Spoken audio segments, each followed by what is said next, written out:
Hi everyone, it's Morgan from For the Love of Paper, and I am here sharing my project for this month's YouTube Hop, which is What Do You Find Beautiful About Australia? And I'm going to be doing a digital layout for you. I'm using a template and some papers and embellishments from the Lily Pad, and I'll put a link in my description to where you can find that. I'm also using this photo. It's not one that I've taken, it's just one that I got off the internet because I can't find my photos, but it is of Hawk's Nest in New South Wales, which is where I lived when I first moved here. So this is kind of what my whole layout is about. I don't think I've ever really scrapped anything from that period of time in my life. I don't have a lot of photos from then either, so that's probably why. And yeah, this one I found on the internet, and it was just a beautiful photo. So first of all, I opened the photo in Photoshop, or I opened my project, the template I'm using. I opened up my photo and then duplicated it into this file that you see open here.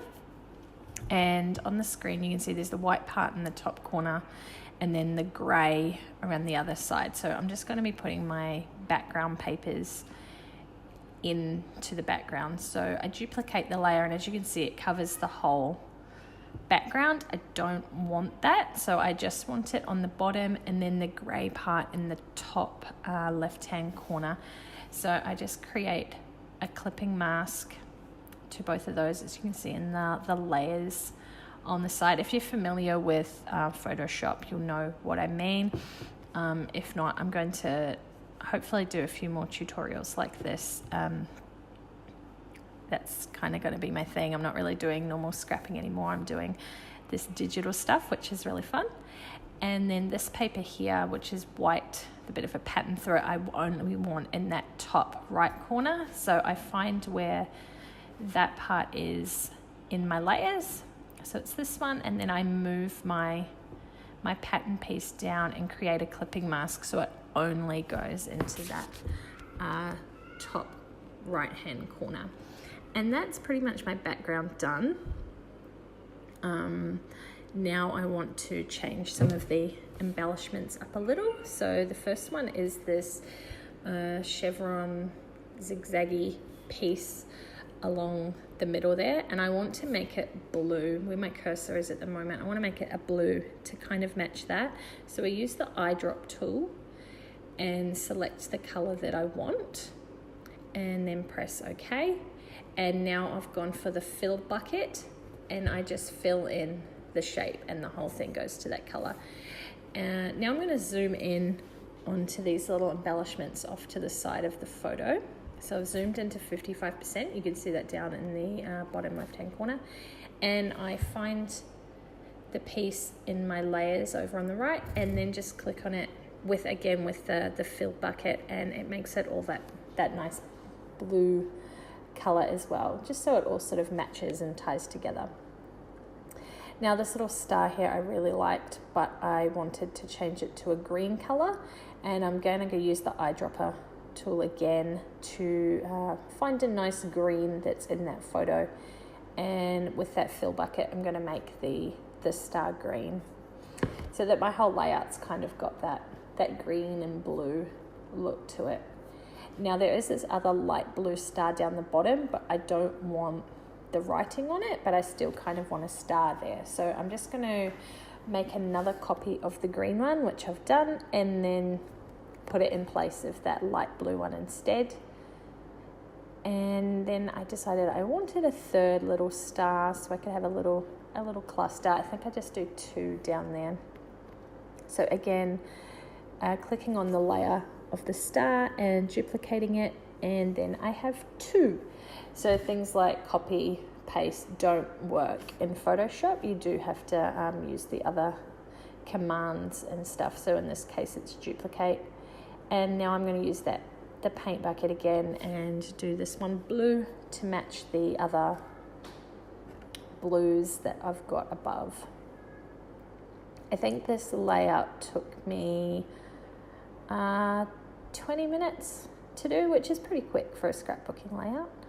This one here, oh, the circles, you may have seen them disappear. I took them away. I do add them back in again at the end. I just wasn't quite sure what I wanted to do with that. So I just didn't delete them. On the right hand side in the layers, you can see the little eyeballs. If you click on those, it hides things that you don't want to see at that time, and then you just unclick it or re-click it and they come back again. So they're just sort of hidden. So now I'm duplicating the white paint piece and also the blue paint splatter.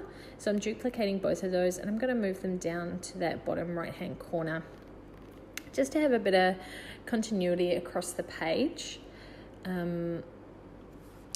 So I do flip it around so it gives it a little bit of a different look and feel, so it's not exactly the same as the one under the photo. And now I'm going to work on my title, and where I'm sort of pointing down the bottom there, that's where I'm going to add my title in. So for me, I just go, sorry, I had iTunes open at the same time. I just go to my files or Finder. I'm on a Mac. If you're on Windows, it'd just be your wherever you store your files on your desktop or what have you. I'm going to go through and find the kit that I'm using. These are all of my digital scrapbook kits. Might look like a lot to some that don't digital scrapbook. To those that do, it's not that many at all. It's a bit like having your physical stash. Some people keep tons and tons, and some people don't have very much, and I'm probably on the latter side of that, of not having a lot. So this is the font that I've decided to use. So I'm just going to go through. I hold the Command key and select all the letters that I need to spell out my title, and then I open with Photoshop, and there they all are. So now I'm going to go through and copy each one of those into the file that I'm actually working on. So duplicate layer, and then click on the top one. I haven't changed the name of the file, so I click on that, duplicate it, and go through all of the letters until I've got all of the ones that I need. So I think I skip forward a bit here. Yeah.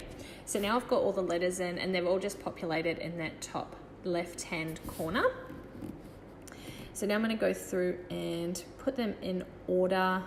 So I'm spelling out the words that I need. So I'm just doing Hawk's Nest, and I group the layers together so they're all just one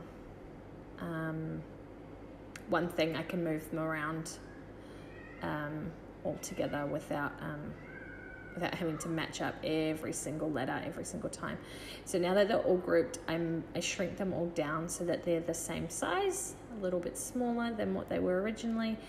And because I've got them all grouped together, I'm doing it all at the same time, I know that they're all the same size, like they're proportioned correctly. If I'd done them each letter individually, I would have had to go through and work out how tall they needed to be, and this way it's just so much easier when you select them all at the same time.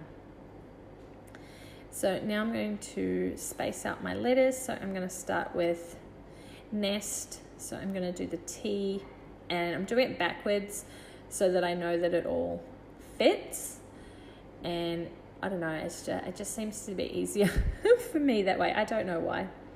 So lining it up as you go, you do get the like the grid marker lines. They come up in red. You'll see, pink in a minute. So you can see exactly where you're putting them and that they line up to the previous letters. So that one went a bit wonky, and I think I fix it up later. So now I'm going to go and do the other ones, and it is done. It doesn't take too long, but you didn't need to see me do all of it. So now I'm doing my journaling, and I just write about when I first moved there and what the town was like and what everyone was like there and how beautiful and pretty it was, basically. Change the font size, and I can't remember if I changed the font or not. I don't think I do. It's just Times New Roman, so nice and simple. And shrink it back down. I think I add those circles in on the left hand side of the photo, and that is this one done, guys. So thanks so much for watching. I will leave a link below in the top line of my description box as to who you need to hop to next. So hop along to everyone and see what everyone's created. There is some awesome projects, not all scrapbooking, so that's so exciting. Yeah, they're all fabulous, so go and check them out, and I will catch you next time. Bye.